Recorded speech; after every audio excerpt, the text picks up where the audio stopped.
Welcome back. All right, up until this point, we learned that Diffie-Hellman Key Exchange provides for us a way to share a shared secret. I said share a lot there. Oh well. Now, we still need to authenticate. So right now, I could technically enter the password that was given to me by DigitalOcean, and it won't show up over here, but let's try that again. Password, copy and paste. And I'll keep the password the same. Oh, I have to change the password because they just gave me a temporary one. So let's just keep it nice and simple.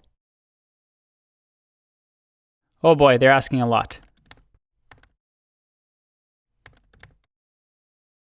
All right, finally we're able to log in with our new password. But as I said before, that is a bit of a hassle. You don't want to do that every time. So using SSH, we're going to use something called RSA, which allows us to provide or prove the identity of the person without a password. Sounds like magic, doesn't it? Let's get that set up and show you how we can do that. So I'm going to exit out of here. Let's clear this for now. And I'm going to go into a folder that should exist on your computer. If not, you may have to create this folder, and the dot in front of it means that it's a hidden file. So you may have to allow hidden files to even be able to see it. But if I just open this, you'll see that, yeah, it's just a folder like anywhere else on my computer, in my root directory. And if I look at the files in it, I have a few things that you may not have because, well, this might be your first time generating an SSH key. In my case, I already have some keys, so there's some folders in there. Don't worry if you don't see them. Now, if you see an ID RSA file, if not, you'll have to generate one. So let's generate a key just like we talked about in previous videos. We're going to generate a public and a private key just for DigitalOcean. So that way, with this computer, with this laptop, I can communicate with the server out there in the world. The way we can do that, it's quite simple actually. We can use the SSH keygen command, which you should have on your computer. If not, you may have to install the CLI. We can give it a few parameters. There's a few that are recommended online. But for now, just to keep things simple, we can just do this with whatever your email address is. So in my case, I'm just going to do a test@gmail.com. Once you press enter, you'll get asked where you want to save the file. And you can see over here that it's saving it in my .ssh folder. But I already have an ID RSA. And I want one specifically for DigitalOcean. So I'm going to go ahead and just copy this and name it DigitalOcean. So I know what the key is for. I'm going to press enter, and you have an option over here to enter a passphrase just for extra security if you want. In my case, I don't really want to, so you can just press enter, enter. And there you go. We've just generated a public and private RSA key pair. Very cool. And now let's clear this. If I look at my folder, I have the ID RSA DigitalOcean and ID RSA DigitalOcean.pub. Now, if this is your first time with SSH, remember this. If you remember anything from this section, that is this pub, which is a public key. You can share that with anybody that you want. But this ID RSA DigitalOcean, which is a private key, never, ever, ever share it with anybody. This is something that only you should keep on your computer. Never, ever share it. Otherwise, well, pretty much all your encryption will be useless. All right, cool. So we were just able to generate our keys. That's kind of cool, right? We can now copy this key and share it with our DigitalOcean server remember in the diagrams, we want to share our public keys by running the command, and we can find this online if you want. So don't worry too much about it. If you want to read up on what this command does, it pretty much just copies whatever's inside the ID RSA DigitalOcean .pub. Remember, only the public key that we're sharing. So I'm going to press enter here, and I've copied this to my clipboard. Now, if I go into SSH to my DigitalOcean server, see that I'm connected over here. By the way, if you're wondering why I was able to log in, this is because it's the same session. If I actually exit the session, it will ask me for the password again. For now, we can do the same thing on this server. We can make a directory called .ssh, just like we have on our computer. Oh, and I can't spell, so make directory. Oh, and looks like the SSH file already exists, so let's just do ls. And you'll see over here that I can't see it.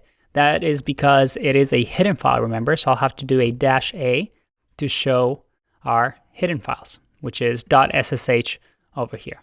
Very cool. Let me clear this. Now, if we go into our .ssh file, oh, and I cannot type. Let's try that again.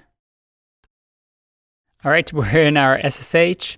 And if we look over here, we have already, just by default from DigitalOcean, known hosts and authorized keys. If you don't see this based on whatever server you have, you can just create the file.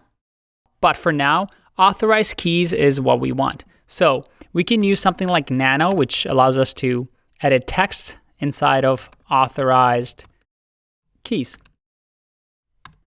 Now in here, all we have to do is copy and paste our key that we had copied previously. So this is our public key from our desktop that we just pasted in here. With Nano, you can see over here to exit, you have to hit Command X or Control X. And then we want to modify and save. We'll press Y and then press enter. All right, so now if I do ls, I see that I have authorized keys, and in it, we have our public key. And if I exit now, well, let's try this. I'm going to SSH into my root folder, or let's end the session to make sure that it doesn't ask us for a password. And I'm going to see if I can enter it directly through SSH with our keys without having to worry about passwords. So let's close this. All right, so SSH. And you see here that we just got a permission denied. And that's a little bit tricky here. You may have this only if you're like me and in your SSH, in your SSH folder, you have multiple ID RSAs. So you want to make sure that it's using the right public key for this connection. So in our case, we can just simply do this command, which is ssh-add, and then grab the public key that we just used. And grab your private key, which you've created. Press enter. Oh, and you don't want to have you want this. All right, so my identity was added. So let's try SSHing again.